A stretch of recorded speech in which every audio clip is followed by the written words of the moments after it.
Hey guys, how's it going? Remington here, and you just saw my new personalized intro that I made for myself. A lot of you have been asking in the comments how I make my intros and what I use, so I'm giving you a little behind-the-scenes tour of how I made this intro for myself. So it all starts with the animation, and that's I did in Blender. And oops, we're at the render screen. So this is essentially what Blender looks like. A lot of people have seen it, and what we have is the entire animation. You can kind of see what it looks like just in an unrendered mode. You can also exit and kind of look around, so it's pretty much just the camera's moving. Yeah, it's pretty simple, but I did use cycles for this. What I did to create the text is I put 3 different text objects. The two outsides I kind of made like a text sandwich. On the outsides I put glossy material, and on the inside I put any mesh material. Same thing with the text below. And I had a pretty simple lighting setup too. The only lights I really needed were to just provide that little extra light for this.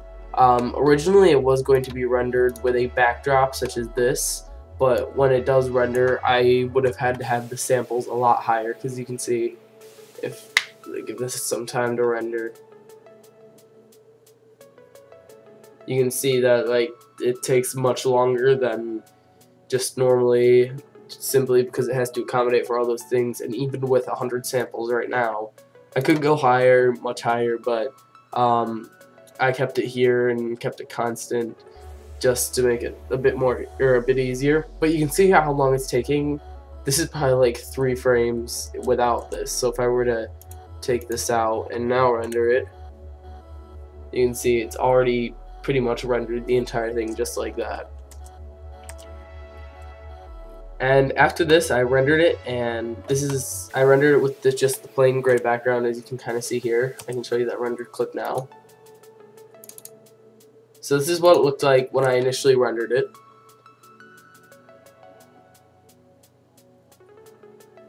So what I did is I was thinking I could key out the gray, which I did, and it worked very well, as you saw in the final. So then I took it into my video editing program, which I just use Sony Vegas for this. Some of the more advanced projects I'll use After Effects, but Sony Vegas provided all the tools I needed this time. So essentially what I have here is, if we change this preview a bit better so we can, okay, that didn't change anything at all. Okay. So what we have is we have the particle overlay, kind of not the smoke, but you may see kind of like some of these little fuzzy things moving around. Then on the next track we have smoke. On the next track we have the actual pre-rendered video with the chroma key on it. You can see if I were to disable this, it looks all gray. On the fourth track we have the lens flare, which actually originally was blue, but I changed it. And on the 5th track we have the beautiful audio. So what I actually did is, with the smoke, since this is occasionally flashing, I wanted it to seem like the lights were affecting the area around it. So you can see that as this lights up, the smoke lights up as well.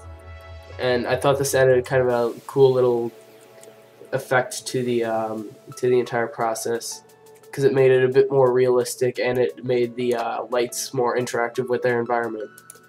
Also, when I got to the music right here, I tried to coordinate it as much as I could. So if we kind of listen here, actually you won't be able to hear it because I'm not recording Windows audio, but if you're watching the actual intro, you can see that right as it gets to here, that's when the I'm not sure if it would be considered a drop, but that's where the beat picks up in the song.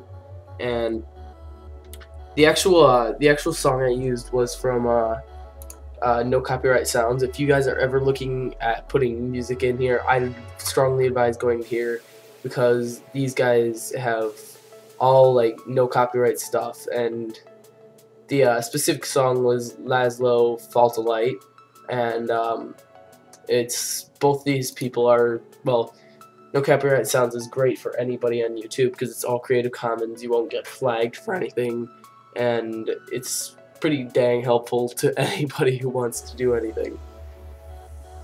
So after I did this, I kind of did a little watch through a couple times just to make sure.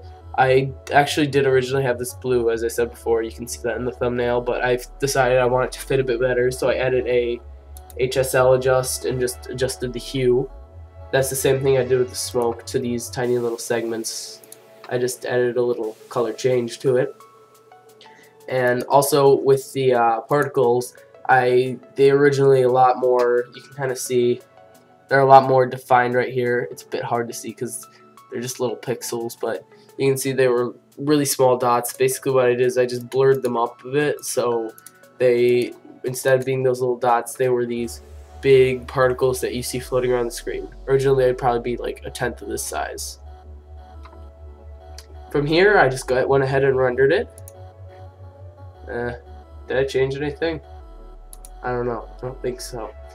And then that's where I got our final product right here.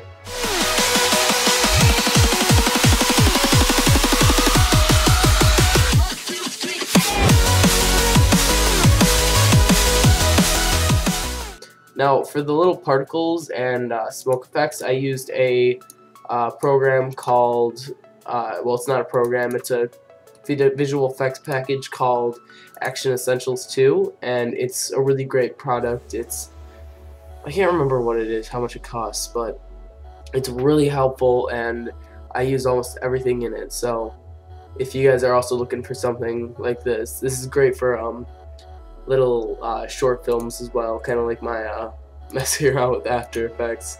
That's when I first got it and didn't know how to use it. Where is it? I haven't seen that in a long time. That's a little behind the scenes look at what I did to create my intro. I hope you guys enjoyed, and remember to like and subscribe for more. See you guys later.